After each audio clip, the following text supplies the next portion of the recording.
Este programa é livre para todos os públicos.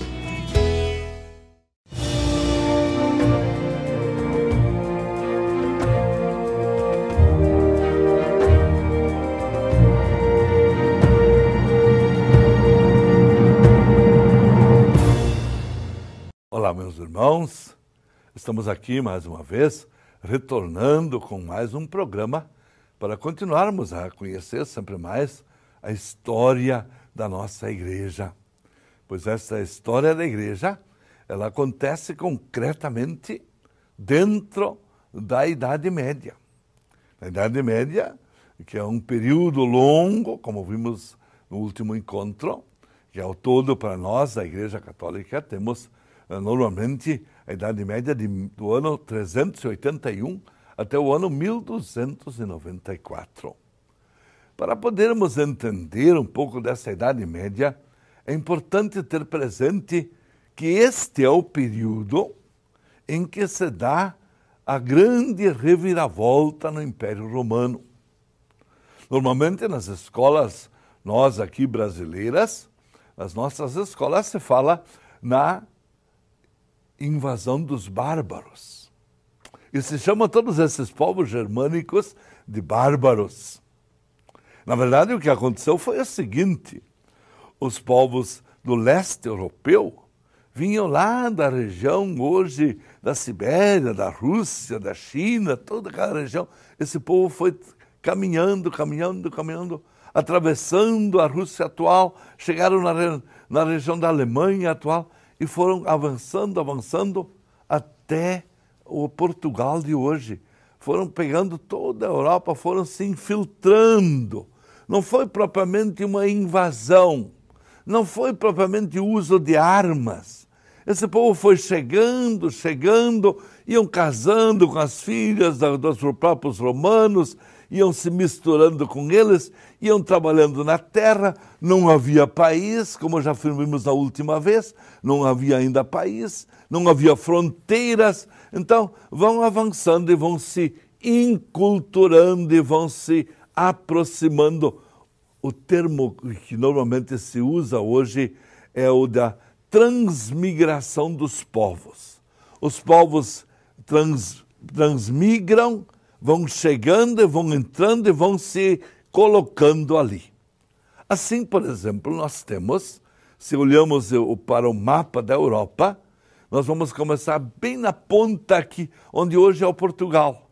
Para lá vieram os suevos, povos germânicos. Lá onde está a Espanha, para lá vieram os visigodos.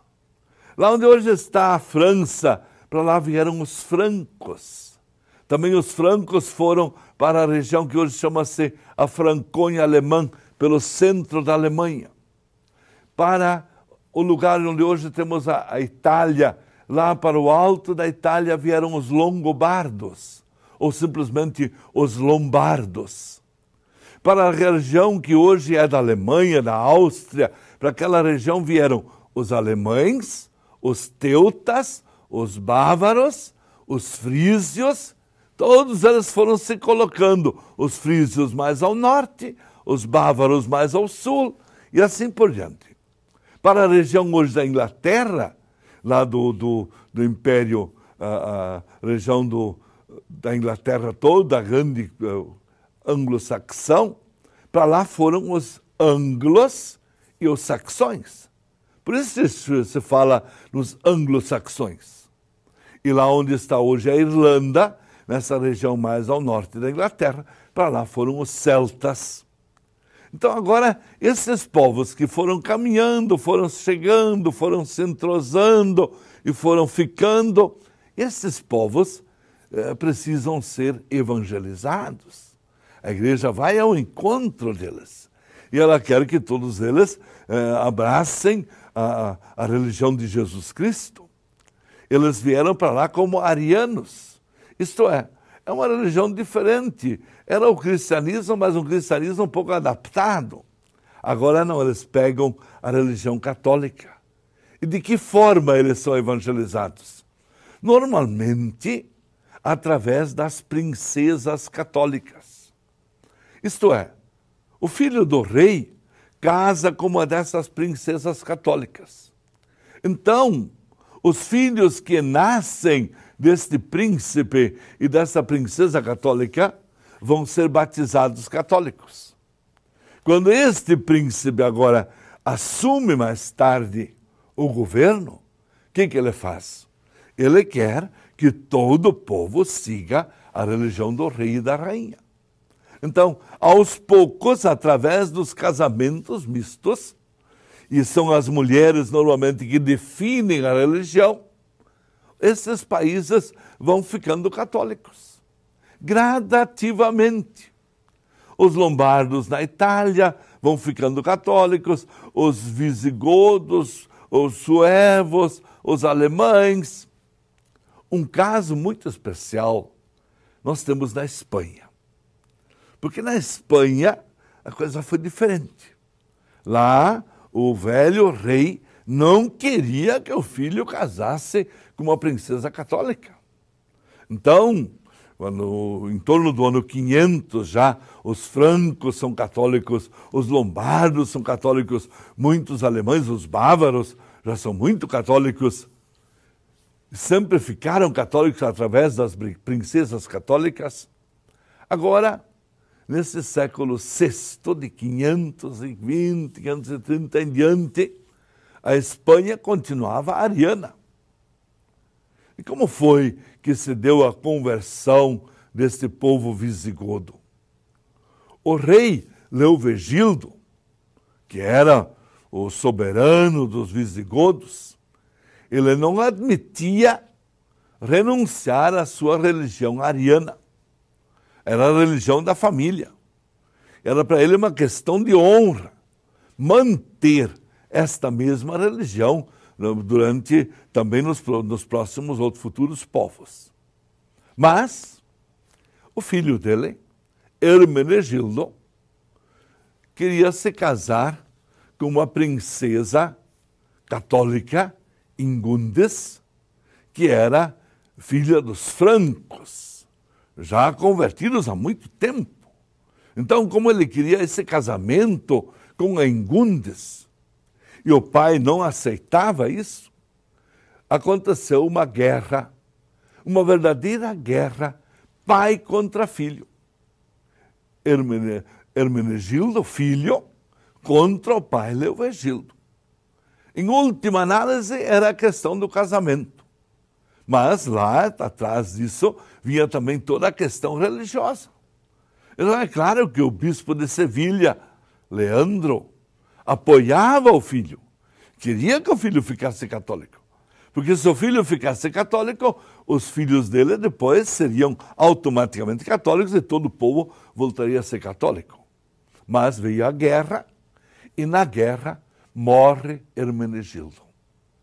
Claro, a igreja imediatamente o declara santo, porque morreu numa guerra santa.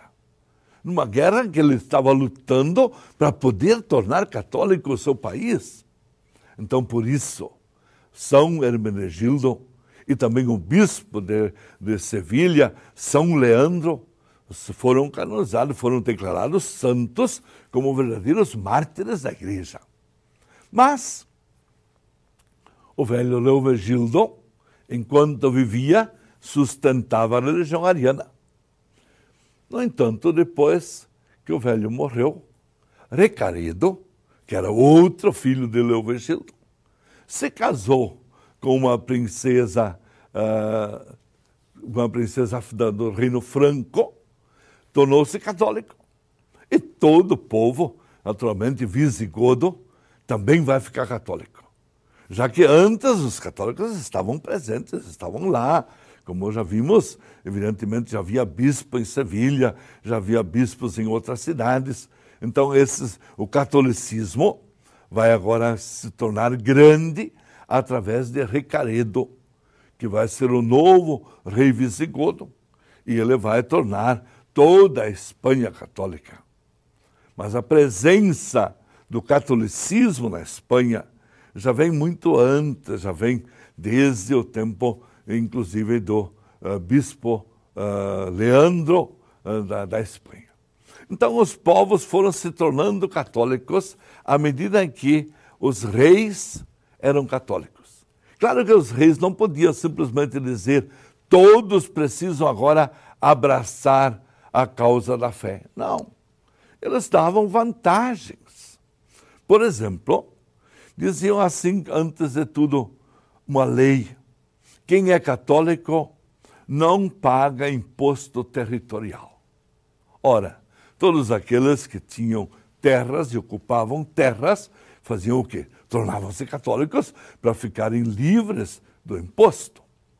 Depois se dizia os católicos, quem segue Jesus Cristo, e também fica livre do serviço militar. Ora, isso fez com que os homens, na medida do possível, se tornavam católicos para poder fugir do serviço militar e dessas guerras de conquista, que eram guerras brutais, terríveis, e todos que podiam se safavam do serviço militar para poderem não participar dessas guerras, mas ficavam católicos. Finalmente, havia também um privilégio que o católico, o seguidor de Jesus Cristo, os cristãos, podiam simplesmente apelar ao júri eclesiástico nas disputas jurídicas, que eram sempre muito demoradas, muito longas, e eram nem sempre tão honestas e tão sérias. Mas quem era seguidor de Cristo e estava inserido na igreja, podia com facilidade apelar para o júri eclesiástico, ser julgado pelo tribunal eclesiástico e ter a justiça mais rápida e uma justiça mais honesta e mais exata. Todas essas coisas nós vamos continuar vendo no próximo encontro, quando também estaremos vendo a luta iconoclasta, um assunto muito sério que vai ocupar a igreja, especialmente no século VIII, quando vai chegar a uma denominação sobre esse tema. Por isso, hoje nós paramos aqui com a bênção de Deus Todo-Poderoso, Pai, Filho e Espírito Santo. Amém.